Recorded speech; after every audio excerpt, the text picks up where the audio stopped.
दरम्यान सरकारी योजनांवरून मनसे अध्यक्ष राज ठाकरे यांनी सरकारला सवाल उपस्थित केला। मतांसाठी फुकट पैसे वाटणार का असा सवाल राज ठाकरे यांनी उपस्थित केला। जनता फुकटचे पैसे मागत नाही, त्यांना काम द्या असं राज ठाकरे म्हणतात। राज ठाकरेंच्या टीकेला मात्र संजय शिरसाटांनी उत्तर दिलेलं आहे। सरकारकडे पैसे आहेत, द्यायचीही मानसिकता असं शिरसाट म्हणतात। सरकार योजनेसाठी पैसे कमी पडू देणार नाही असं शिरसाटांनी म्हटलेलं आहे। लोक कामं मागतायत ना, फुकटचे पैसे नाही मागत आहेत। शेतकरी फुकटची वीज नाही मागत आहे, त्या विजेमध्ये खंड नको एवढंच तो मागतोय। तुम्ही पहिल्यांदा ह्या लोकांच्या मागण्या तर समजून घ्या। तुम्हाला मतं हवीत म्हणून तुम्ही वाटेल ते फ्री, बरं फ्री म्हणजे कोणाचं आहे? ते लोकांचं आहे। आता जे पैसे दिले जात आहे तो लोकांचा टॅक्स आहे ना।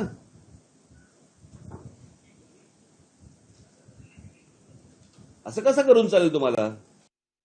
राजसाहेबांना कदाचित त्याची कल्पना नसेल म्हणून त्यांनी असं बोललेलं आहे, परंतु त्यांना सुद्धा सांगेल की सरकारकडे पैशाची पूर्ण तरतूद केलेली आहे। एखाद्या विभागाचं काम थोडंसं स्लो जर झालं चालेल, परंतु लाडक्या बहीण योजनेला कुठेही पैसा कमी पडणार नाही। लोकशाही मराठी ऐका, पहा, जागरूक रहा।